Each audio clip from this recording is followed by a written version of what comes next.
Lundi 22 août 2022, dans la commune de Bono, en cette veille de la commémoration de la Journée internationale du souvenir de la traite négrière et de son abolition, le roi de Bono, Sa Majesté Wezezunwudi Bealoteou, président du Conseil suprême de la chefferie traditionnelle du Bénin, entouré des autres chefs traditionnels, ont effectué des rituels et sacrifices à l'endroit des âmes des esclaves disparus. À cette époque,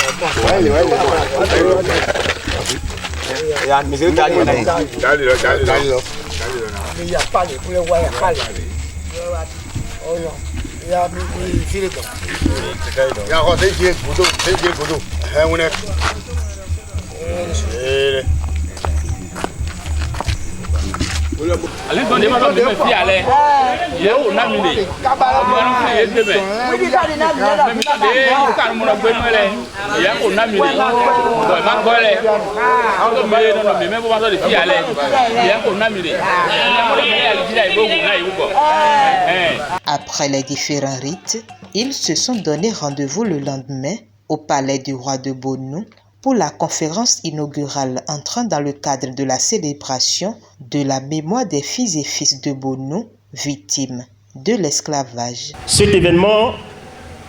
a un lien très lié avec la commune de Bono. Et si aujourd'hui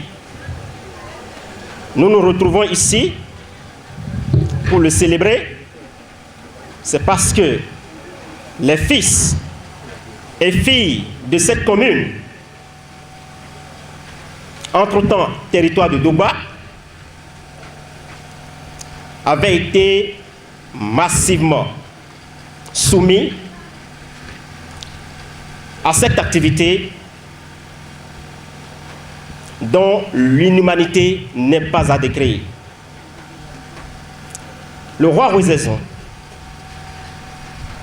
avec tous les membres du Conseil suprême de la chefferie traditionnelle, ont réfléchi pour, au bout du bout, prendre la décision de célébrer la mémoire de ces enfants qui nous ont été très chers et qui nous ont été arrachés par ce système. Le maire de la commune de Bono a pris un pas très important dans l'organisation à plusieurs égards de cet événement. Les cadres de la commune de Bono nous ont aussi apporté leur soutien. C'est le lieu de les remercier. Eux qui ont été là, de jour comme de nuit, pour apporter leur participation décisive à l'organisation de cet événement. Il faut les nommer. Kiao TV Bénin, merci à vous. Think Tank, Génération des Vigilants, merci à vous. Nos remerciements à nos collègues de la presse aussi, qui nous ont accompagnés dans certaines démarches que nous avons entreprises afin de faire de cet événement une effectivité aujourd'hui. Nos remerciements à ces cadres de l'Université d'Abomey-Calavi. Je vais nommer le docteur Richard Roussou et le docteur Ebenezer Sérégan. L'événement du jour n'est qu'une étape d'un grand ensemble de projets dénommés les rencontres culturelles, scientifiques et communautaires de Bono. Dans le mois de septembre, précisément à partir du 21 jusqu'au 25, les autres étapes de ce projet seront réalisées. Une rencontre culturelle, scientifique et communautaire de Bono, organisée de concert par le Conseil suprême de la chefferie traditionnelle du Bénin et la mairie de Bono. Il faut reconnaître que le chef de l'État, son Excellence M. Patrice Talon, dès son arrivée, a engagé de vastes réformes dans les différents secteurs d'activité de notre pays. Unité administrative que nous sommes, commune que nous sommes, c'est une obligation pour nous, comme l'a dit le président, de nous révéler à nous-mêmes et de nous révéler au monde. Et donc cela passe par ce que nous sommes, notre identité culturelle, notre identité historique. C'est eu égard à ces réalités que, ensemble avec la chefferie traditionnelle, présidée par le roi de Bonou, que nous avons identifié et dirigenté un certain nombre d'actions. Et vous allez constater avec nous que depuis plusieurs mois, des documentaires, des reportages se font sur la commune de Bonou pour révéler à chacun de nous ce que nous sommes. C'est une journée qui est consacrée à la célébration de cette époque qui a connu ce que nous appelons la traite transatlantique, la traite négrière, cette traite qui n'a pas un seul coupable, comme le disait l'un des artistes les plus connus au Bénin, parce qu'il n'y a pas d'acheteur sans vendeur, il n'y a pas de vendeur sans acheteur. Nous sommes tous coupables. C'est une journée où nous devons faire le bilan de ce que nous étions, faire l'état des lieux et pour décider de l'avenir. Est-ce qu'au moment où les faits se passaient, nous sommes restés à la même étape jusqu'aujourd'hui? Ces événements historiques, qu'est-ce que nous pouvons en tirer? Qu'est-ce que nous pouvons faire pour qu'aujourd'hui, ça soit une fierté, une valeur pour nous dans la commune de Bonou? Et donc, c'est en quelque sorte une journée de réflexion où nous sommes appelés à nous mirer dans le passé afin de tracer l'avenir. Je voudrais saluer les scientifiques qui sont parmi nous et qui ne demandent absolument rien pour accompagner les différentes initiatives que nous prenons, que la chefferie traditionnelle que dirige le roi de Bonou, ces initiatives que nous prenons ensemble avec eux, ils ne ménagent aucun effort pour pouvoir nous accompagner.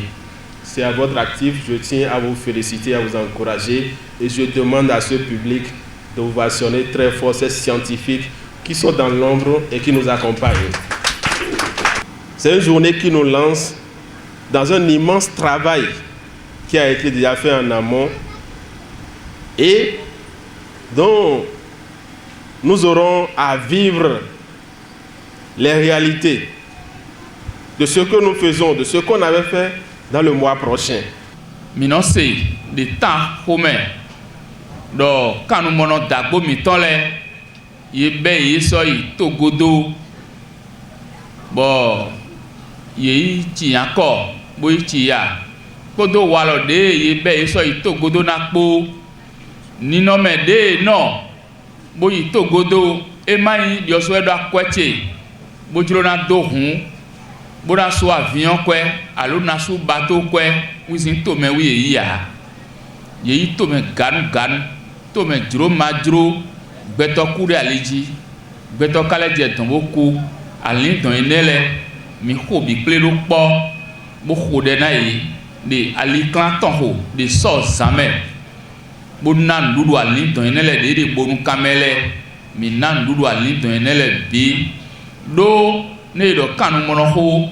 bonu e do poli kanu mono be to godozi aliji yo dagbo mi ton le yeyi tite ngbeson figa amakadoa meri mana nyoe nu enelo e kan nu ble de to menfi bo kanu to vi no vi awe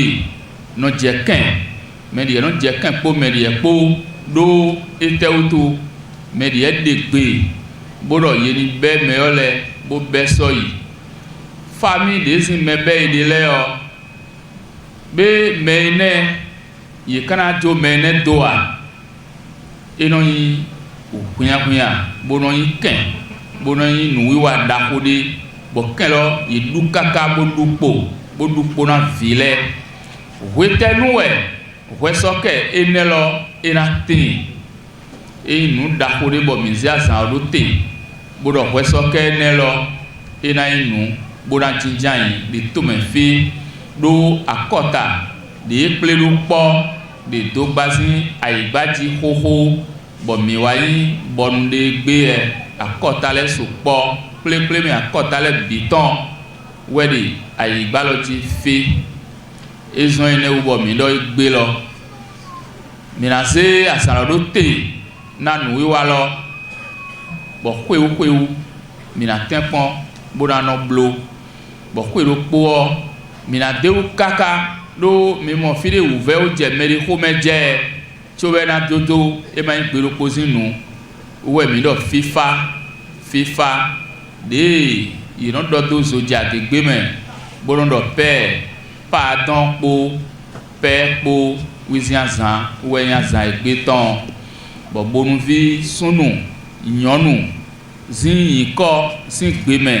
mi gbọ́n fi bóró dídọ̀ ẹ̀yìn mẹ́dẹ̀tìn dìálì mọ́ńkọ́tàn jí hùn bẹ̀sán kan dé mẹ́mí dé ẹ̀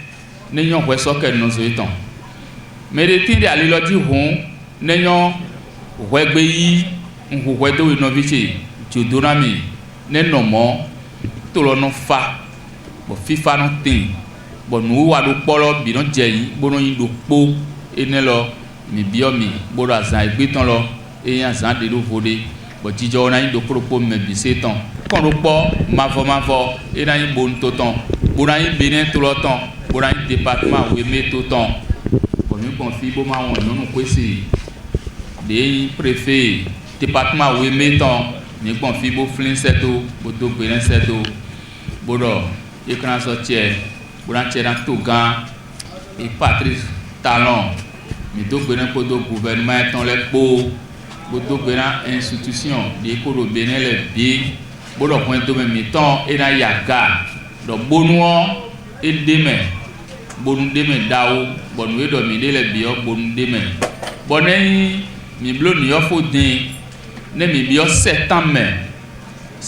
lo 18 19 de do khoda e bodo 21 kaka je 21 kaka je 27 ko daho e bo bonu sin vile na du bo inu wa daho lo wedi gbe ne gbe do eteutu bo ko lo e ko daho bo mi bi odo benen to lo bi ne wa no popo mi po bo du po mi po do erablo 130 ans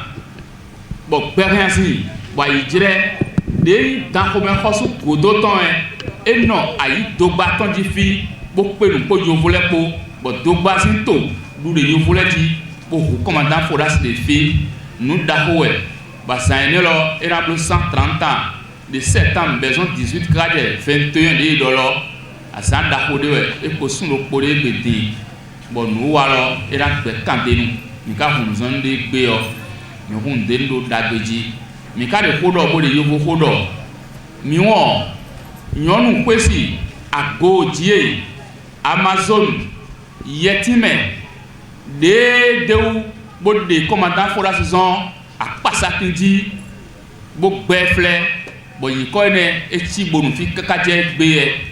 mi flin ali don wo so ton bo flin ali don gbe ran ton bo flin ali don yo vo lo so metri ton bo flin mewi de ko yi kure file biton mi flin ali don me bi se ton pata sunu kodo nyonu po mi won ali don le de yi kure afon we le mi won de a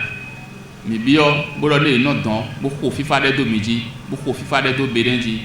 dagbe ran yi mi ton. Renaissance culturelle et touristique pour le développement durable de Bonou, localité de Bonou et l'esclavage, ce sont les différents thèmes retenus pour cette commémoration. Au terme de la rencontre, quelques têtes couronnées apprécient.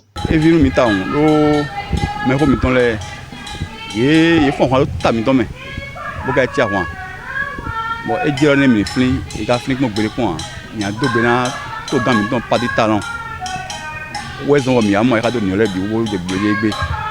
et donc nous mettons les yaga ils continuent mieux pour bon les zènes mettons et nous t'avons bon toflin pour bien flin mais comme les nous jouons des jodolé n'y a pas quoi ils font et me la rendre tito mon maton ba nous po nous aimons inviter oui nous tito me de vous êtes au dit que c'est là bon en d'autres temps bon nous tonton denka ouais et viviami bon mon dé so demain ne mon dé so demain bon mais de là il y a bon temps de les caca et mon frère don le demain et ti ho ho bon yo le frère don le tiro belo bi mais monde entier mais ni tota de épauler ni yesi gano de nous mon quoi et dans bon vide au cropo il n'a rien nous est dans les bon on va aider ça et quand on joue ni jimédezé ni les mon coton mais de les ati de ma ino yele do le do telo a yena no tenti e ma je nous con e ma gamblo dionado a même mon coton là do ni ye mon nous mon coton là kabi yese yeni no nyo do medewe no nu kombo bele no kodo na do de nu nyo eton mo o mana mebi mede jinje na bezo wa ko mede na do ale don ni aga yan holu do to de me afole nko ton lewe jedo yeni de ayan holu hende lenu adona do akojo puli nu nyo e de na don me po we soke dide yedo do disco e do medo ni himedeti mu wa ndagbe me bi mana yin meto wone ni aga gbo de me ni ke to mi to so mi ma dagbe lo ablo e ma ga yin kon himede ablo ndagbe ye adu ando kwe soke. Dans son allocution en langue locale fon, la représentante des élèves en langue fongbe exhorte. Minde bio do we soke nozokpo fifa po netin de beneto mi ton me pàtàkì bonu tomi tome ene wutu yonu kwesi mewi agojie amazonu rosa park de jode america boy eho ahundo senzenino mewi po yovo poton chichen do alin don eton ni mo fifa bokale de fifa wesoke wanyinyi gbenopo netina bene tomitan pataki bonu tomitan. Différentes animations folkloriques ont meublé cette journée de commémoration lancée ce 23 août 2022, mais dont les activités vont s'étendre sur plusieurs semaines afin de permettre à la commune de Bono de vibrer au son et aux couleurs culturelles et touristiques.